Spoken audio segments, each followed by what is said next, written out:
आपण पाहत आहात जत मराठी न्यूज। वादळी वाऱ्याचा क्रूर तडाखा, खलाटी ताट महिन्याच्या श्रीवर्धनचा दुर्दैवी मृत्यू, क्षणात कोसळली भिंत, चिमुकल्याचा किलबिलाट कायमचा थांबला, संपूर्ण गाव शोकसागरात। जत तालुक्यातील खलाटी गावावर बुधवारी सायंकाळी दुःखाचा काळाकुट्ट डोंगर कोसळला।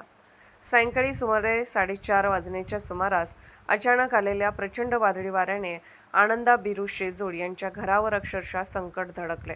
वाऱ्याच्या भीषण तडाख्यामुळे घरावरील पत्रे उडून गेले आणि काही क्षणातच घराची भिंत कोसळली।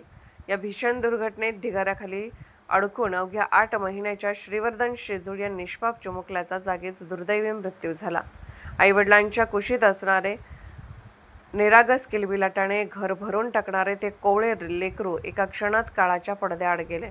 श्रीवर्धनच्या अचानक जाण्याने शेजोड कुटुंबावर दुःखाचे आभाळच कोसळले असून घरातील आनंद क्षणात विरून गेला। घटनेची माहिती मिळताच गावात एकच खळबळ व्यक्त होत होती।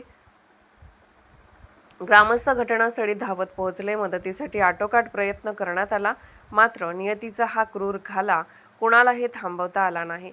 या हृदयद्रावक घटनेमुळे परिसरात शोककळा पसरली असून अनेकांच्या डोळ्यात अश्रू तरळले। अजून जग पाहायचं बाकी असताना काळाने या चिमुकल्याला हिरावून नेलं, अशा शब्दात ग्रामस्थांनी दुःख व्यक्त केलं। वादळी वाऱ्यामुळे परिसरातील अनेक घरांचेही नुकसान झाले असून प्रशासनाकडून पंचनाम्याचे काम सुरू करण्यात आले आहे। एका वादळी झोताने केवळ भिंत कोसळली नाही, तर एका कुटुंबाचा आयुष्याचा आधारच हिरावून नेला। जत मराठी न्यूज चॅनलला लाईक करा, शेअर करा आणि सबस्क्राईब करा।